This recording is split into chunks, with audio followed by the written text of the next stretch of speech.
नमस्कार दोस्तों, आप देख रहे हैं बिजनेस टुडे। मैं हूं साक्षी बत्रा और इस कार शो पर हम चर्चा करेंगे आने वाले आईपीओ के बारे में, यानी कि रेनबो चिल्ड्रंस मेडिकेयर का आईपीओ जो 27 अप्रैल को स्टॉक मार्केट्स में आएगा और उस पे सब्सक्रिप्शन करने का मौका आप सभी निवेशकों को मिलेगा। तो सब्सक्राइब करने से पहले इसके बाकी सभी डिटेल्स जान लीजिए, जिससे कि आप एक वाइज डिसीजन ले पाए कि आपके पोर्टफोलियो को ये आने वाला आईपीओ सूट करता भी है या नहीं। तो सबसे पहले तो जान लीजिए ये रेनबो चिल्ड्रंस मेडिकेयर है क्या। ये एक multi speciality gynaecology hospital chain है और ये इस हफ्ते का सेकंड आईपीओ है। पहले कैंपस एक्टिवेयर खुला और उसके बाद अब ये रेनबो चिल्ड्रंस मेडिकेयर खुलेगा। इसकी डेट्स क्या है?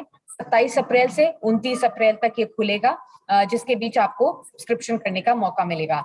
प्राइस बैंड क्या हुआ है? जो कंपनी ने प्राइस बैंड तय किया है 516 रुपए से 542 रुपए पर इक्विटी शेयर का, इस ऑफर का जो प्राइस बैंड है वो तय हुआ है। अगर आप इशू साइज की बात करें तो upper end of the price band यानी कि 542 रुपए के भाव से अगर देखें तो कंपनी 1580 करोड़ रुपए इस पब्लिक इशू से उठाना चाहती है, जिसमें दोनों ही फ्रेश इशू ऑफ शेयर्स भी है, ऑफर फॉर सेल भी है।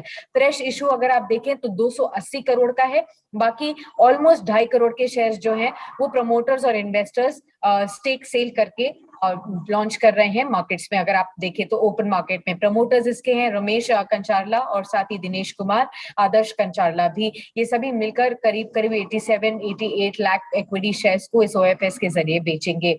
अगर आप देखें तो कंपनी का जो एम है इस आईपीओ के जरिए जो फंड्स रेज होंगे फ्रेश इशू में 280 करोड़ रुपीस के, उसमें से 40 करोड़ रुपए कंपनी इस्तेमाल करेगी अपने एनसीडीज को, नॉन कन्वर्टेबल डिबेंचर्स को रिडीम करने के लिए, और 170 करोड़ रुपए नए हॉस्पिटल्स और मेडिकल इक्विपमेंट्स खरीदने के लिए इस्तेमाल किए जाएंगे।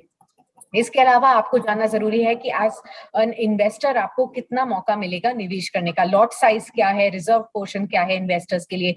तो जो क्वालिफाइड इंस्टीट्यूशनल बायर्स हैं, क्यूआईबी पोर्शन है वो 50% का है, नॉन इंस्टीट्यूशनल इन्वेस्टर्स के लिए 15% रिजर्व है, और रिटेल इन्वेस्टर्स जैसे कि आप और मैं हैं, हमारे लिए 35% तक का ये जो इशू साइज है वो रिजर्व है। अब इसमें आपको निवेश जब करना है तो आप मिनिमम एक लॉट के लिए निवेश कर सकते हैं, यानी कि 27 जो स्टॉक्स हैं, 27 शेयर्स आपके पोर्टफोलियो में आएंगे अगर आपको वो एक लॉट मिल जाता है तो। 27 शेयर्स और उसी के मल्टीपल के लिए आप निवेश कर सकते हैं या फिर सब्सक्राइब कर सकते हैं। एक लॉट में 27 शेयर्स, मैक्सिमम आपको 13 लॉट मिल सकते हैं। मिनिमम आपका जो इन्वेस्टमेंट जाएगा एक लॉट के लिए 14,634 रुपीज का जाएगा, और मैक्सिमम अगर आपको 13 के 13 लॉट्स मिलते हैं तो आपके जेब से जो पैसा जाएगा वो ऑलमोस्ट 1.9 लाख रुपीज का जाएगा, जो आपके रिटेल इन्वेस्टर्स की मैक्सिमम लिमिट है इसमें अप्लाई करने के लिए। अब कंपनी के बारे में थोड़ा जान लीजिए। डॉक्टर रमेश कंचारला फाउंडिंग प्रमोटर हैं कंपनी के। उन्होंने एक 50 बेड पीडियाट्रिक हॉस्पिटल के साथ इसकी शुरुआत की थी हैदराबाद तेलंगाना में 1999 में, और धीरे धीरे उन्होंने बाकी जगहों पर भी एक्सपैंड किया। अगर आप देखें तो आगे जाते हुए कंपनी का ये मानना है कि अपने हॉस्पिटल नेटवर्क को एक्सपैंड करना चाहते हैं, कई ब्राउनफील्ड एसेट्स को एक्वायर करना चाहते हैं और ग्रीनफील्ड एसेट्स को डेवलप भी करना चाहते हैं, यानी कि इनऑर्गेनिक और ऑर्गेनिक ग्रोथ दोनों के हिसाब से कंपनी बढ़ना चाहती है। हब एंड स्पोक मॉडल के तहत अगर आप देखें तो जो हैदराबाद में चल रहा है उसी की तरह बेंगलुरु कर्नाटका और साथ ही साथ चेन्नई तमिलनाडु न्यू दिल्ली एनसीआर में भी इसी तरीके के मॉडल्स के साथ वो आगे ग्रोथ करना चाहते हैं। अब इस पूरे स्पेस की अगर आप ग्रोथ अपॉर्चुनिटीज की बात करें तो क्रिसिल रिसर्च ने ये माना है कि भारत में पीडियाट्रिक केयर का जो मार्केट है फिलहाल 1 लाख करोड़ के आसपास का है, और ये अगले 5 साल में अगर आप देखें तो 2 लाख करोड़ रुपए तक जा सकता है, यानी कि डबल हो सकता है। कंपाउंडेड एनुअल ग्रोथ रेट 13% तक के हिसाब से इस मैटरनिटी केयर मार्केट में भी ग्रोथ होगा और पीडियाट्रिक केयर मार्केट में भी काफी ज्यादा ग्रोथ की उनको उम्मीद है। तो इन दोनों ही स्पेसेस में ये कंपनी काम करती है, जो कि हॉस्पिटल चेन्स हैं ये काम करते हैं, तो उनके लिए ग्रोथ अपॉर्चुनिटीज काफी अच्छी हैं।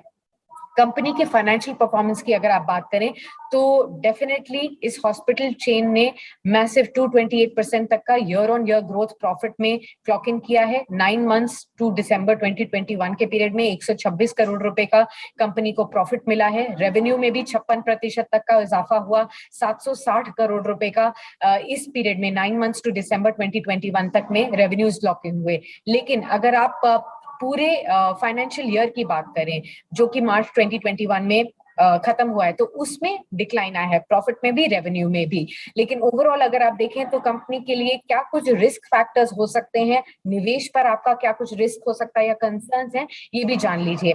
कोई भी अगर गवर्नमेंट की तरफ से रेगुलेटरी चेंजेस होते हैं हेल्थ केयर इंडस्ट्री पे, उसका इम्पैक्ट पड़ सकता है। कंपनी के पास 25 करोड़ रुपए के आसपास के आउटस्टैंडिंग लीगल प्रोसीडिंग्स हैं। कंपनी सीजनैलिटी के ऊपर काफी डिपेंड करती है, बाकी हॉस्पिटल से थोड़े कम यहाँ पर पेशेंट विजिट्स होते हैं, और खास तौर पर स्कूल एग्जाम्स के टाइम पर, वेकेशन पीरियड्स के टाइम पर थोड़ा कम बिजनेस होता है, मार्च टू मई के बीच में अगर आप बात करें तो।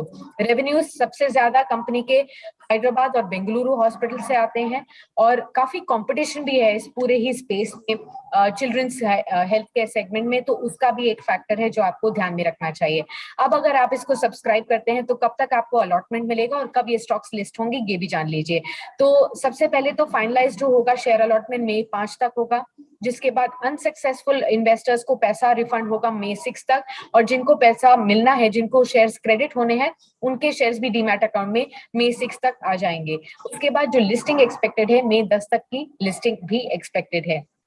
कंपनी के अच्छे खासे लीड मैनेजर्स हैं, Kotak Mahindra capital, JP Morgan, IIFL securities और केफिन टेक्नोलॉजीज इस कंपनी के रजिस्ट्रार ऑफ द इशू हैं। तो डेफिनेटली ये सभी बातें थी जो मैंने आपके साथ शेयर कर दी हैं। रेनबो चिल्ड्रंस मेडिकेयर जो कि आने वाला आईपीओ है, उसके बारे में अगर आपको सब्सक्राइब करना है तो इन सभी बातों को नोट कीजिए, और साथ ही साथ अपने फाइनेंशियल एडवाइजर से भी जरूर बात कीजिए, इससे पहले कि आप ये डिसाइड करें कि आपके पोर्टफोलियो के लिए ये स्टॉक सही साबित रहेगा भी या नहीं। बहुत बहुत शुक्रिया फिलहाल जुड़ने के लिए। वीडियो पसंद आया तो हमें लाइक, कमेंट, शेयर और सब्सक्राइब जरूर करें।